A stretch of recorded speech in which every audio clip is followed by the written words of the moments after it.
Robert Clarence Dunbar, otherwise known as Bobby, was the firstborn son of Leslie and Percy Dunbar. He was born on May 23rd of 1908 in Opelousas, Louisiana. Not much is known about Bobby's early life. On August 23rd of 1912, the Dunbar family were on vacation near Swayze Lake in St. Landry Parish, Louisiana. The family was fishing in the lake when Bobby suddenly and mysteriously vanished. Leslie and Percy immediately contacted the authorities and reported their son missing. The police launched a massive search effort for the young boy, and a $1,000 reward was offered. The search effort lasted for 8 months, and the reward was eventually raised to $6,000, which led the police to a man named William Cantwell Walters. Walters was a handyman who specialized in tuning and repairing pianos and organs, and he had been traveling through Mississippi with a young boy who looked very similar to Bobby. Walters told the police that the boy was actually named Charles Bruce Anderson, who most people referred to as Bruce, and he was the son of a woman who worked for his family. According to Walters, Bruce's mother was a woman named Julia Anderson, and she had willingly granted him custody of her son. The police didn't bother to listen. In their minds, this was just an elaborate story to cover up the fact that Walters had kidnapped Bobby. Walters was arrested, and the police communicated to the Dunbars that their son had been found. Leslie and Percy traveled to Mississippi in order to identify the boy. There are various different accounts of the initial interaction between the Dunbars and the supposed Bobby. One account claims that the boy immediately shouted "Mother" and hugged Leslie. A second account says that the boy simply began crying, and Leslie said that she was unsure whether or not he was her son. A third account claims that both the Dunbars expressed doubt over the identity of the boy. The Dunbars brought their younger son, Alonzo, to try to identify the supposed Bobby, and newspaper accounts also contradict each other about this interaction. One claims that the boy instantly recognized Alonzo and kissed him, while another one says that the boy showed no signs of recognition. The next day, Leslie gave the boy a bath and positively identified his moles and scars, which made her certain that he was her son. The boy returned to Opelousas with the Dunbars, and the town hosted a parade to celebrate the return. Shortly after the Dunbars returned home, Julia Anderson came forward to support Walter's claim that the supposed Bobby was actually her son Bruce. Julia was unmarried and worked as a field hand for the Walters family. She told the police that she had allowed Walters to take her son for a 2-day trip to visit one of Walters' relatives, but she had not consented to allowing Walters to take the boy for any longer than 2 days. According to contemporary newspaper accounts, Julia was presented with 5 different boys who were around Bruce's age, and one of these boys was the supposed Bobby. When this boy was questioned, he did not express any recognition of Julia. Julia asked the police whether or not he was the boy who the Dunbars had recovered, but the police refused to answer. She eventually concluded that she was unsure, so the police allowed her to undress the boy. This strengthened her certainty that the boy was actually her son Bruce, but by this time, it was too late. The news about Julia's initial failure to identify her son had already been circulating in local newspapers, which had turned a lot of locals against her. In addition, you have to consider the time period in which this took place. Julia was a single, unmarried mother of 3 children, 2 of whom had passed away and 1 of whom had gone missing. Many people, including the newspapers themselves, attacked Julia's moral character on these grounds. Her claims about the boy being her son were dismissed. Julia did not have enough money to sustain a lengthy battle in court, so she was forced to return home to North Carolina. She attended Walter's kidnapping trial in Louisiana to testify about his innocence, and she urged the court to determine that the boy was her son. Many residents of Poplarville, Mississippi were also in attendance at the trial, and they also supported Walter's innocence.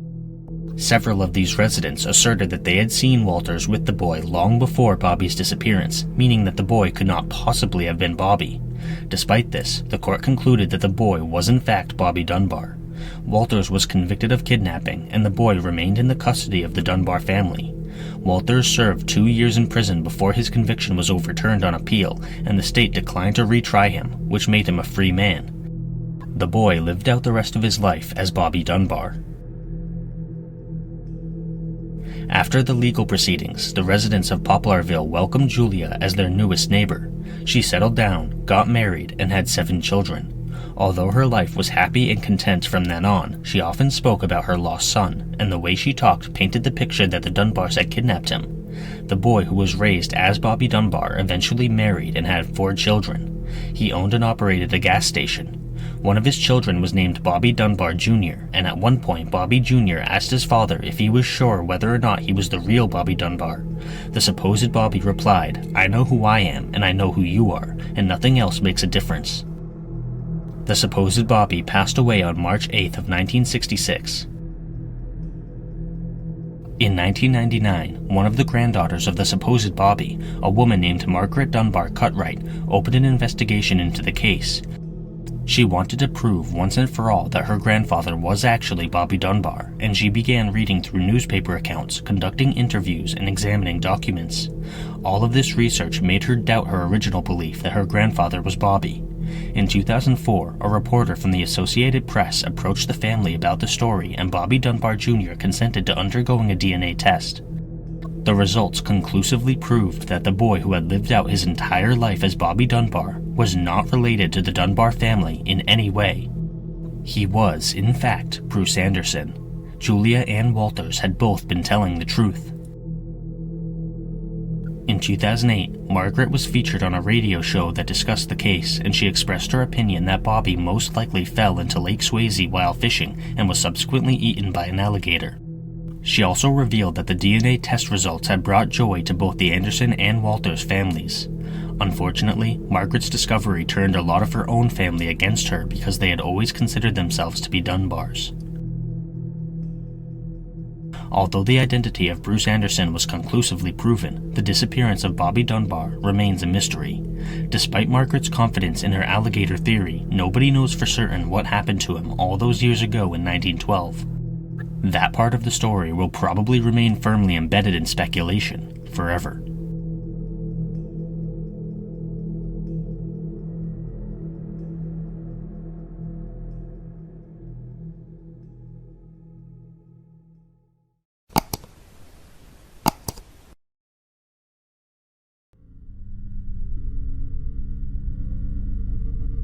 "12-year-old Kei Chin-an was the youngest of 3 children and the only son of his father, Kei Cheng-pan, and his mother, Tae-mi Na.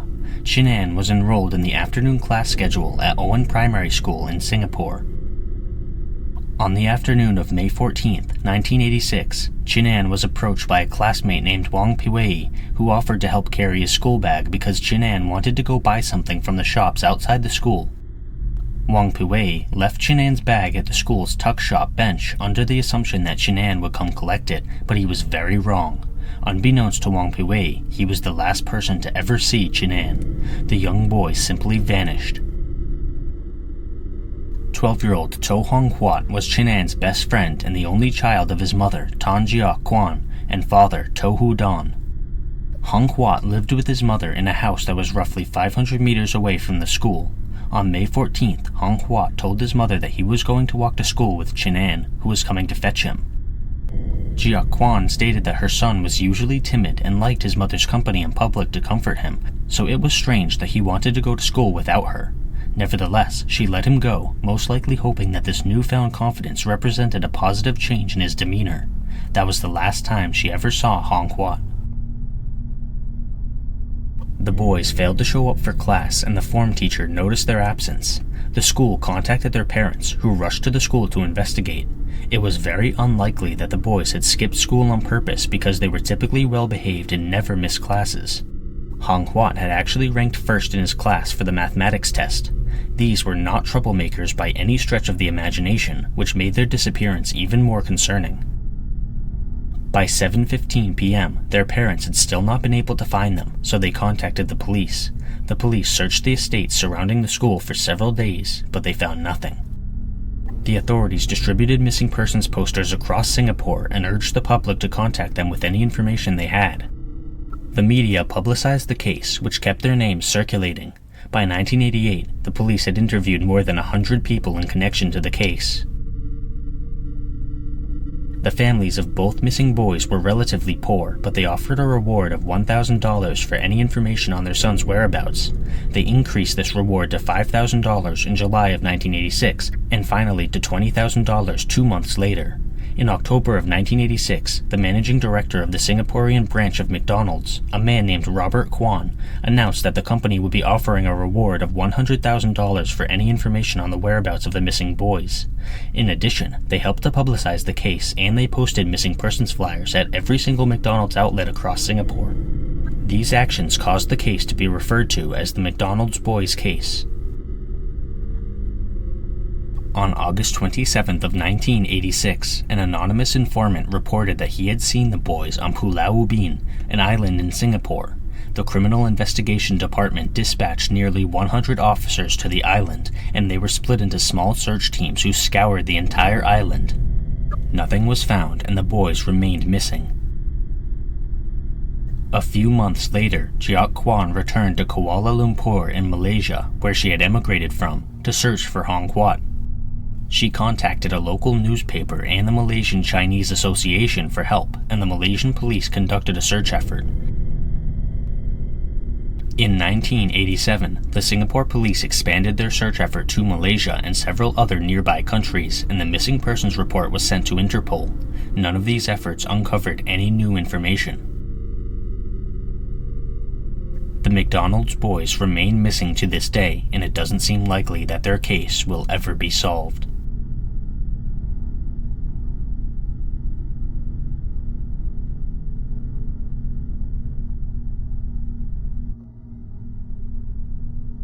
Click the join button to become a member today.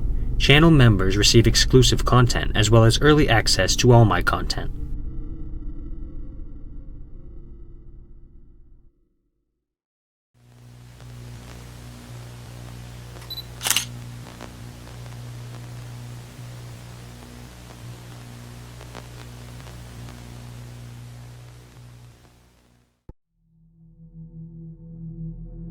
"16-year-old Owen Harding was a valued member of the local community in Saltdean, England, where he lived. He played soccer and was well liked by his friends and teachers. On March 26th of 2020, the world was in lockdown because of the COVID pandemic, and Owen got into an argument with his mother, Stella, over the lockdown restrictions. Owen wanted to spend time with his girlfriend, Meg, who lived in York, because the prospect of being separated from her for so long was deeply unsettling to him, but Stella forbade this because she feared for her son's safety. That day, Owen left the house without saying a word to Stella about where he was going. That was the last time she ever saw him. Phone records show that he placed a call to Meg after leaving the house, and he told her that he had a big argument with Stella. Meg sympathized with Owen and cheered him up. Owen told her that he was going to watch the sunset at Telscombe Cliffs. CCTV footage captured Owen walking to the cliffs at 6:13 p.m. His phone was disconnected from the nearby cell tower at 6:23 p.m., and Meg tried to call him at 6:32, but the call went directly to voicemail. As the hours started to slip by, Stella became increasingly worried about her son. She contacted Meg as well as Owen's friends, but nobody had heard from him since the phone call with Meg. At around 11 p.m. that night, Stella contacted the police and reported Owen missing. A search effort was launched, but it was hindered by the lockdown restrictions. Many businesses were closed and were therefore unable to provide the police with their CCTV footage. Many local residents were also unwilling to answer their doors, which prevented the police from interviewing as many people as they otherwise would have. The next day, Meg's family traveled to Saltdean in order to help the search effort. There was a social media campaign and posters were distributed, but none of these efforts produced any results. The police consulted an oceanographer, asking about the possibility of Owen falling off the cliff. The oceanographer concluded that the conditions at the time of his disappearance would have swept his body out to sea. This meant that, if Owen had fallen into the water, his body would most likely never be found. Stella worked hard to promote mental health care after Owen's disappearance, highlighting the effect of the COVID lockdown on people's mental health.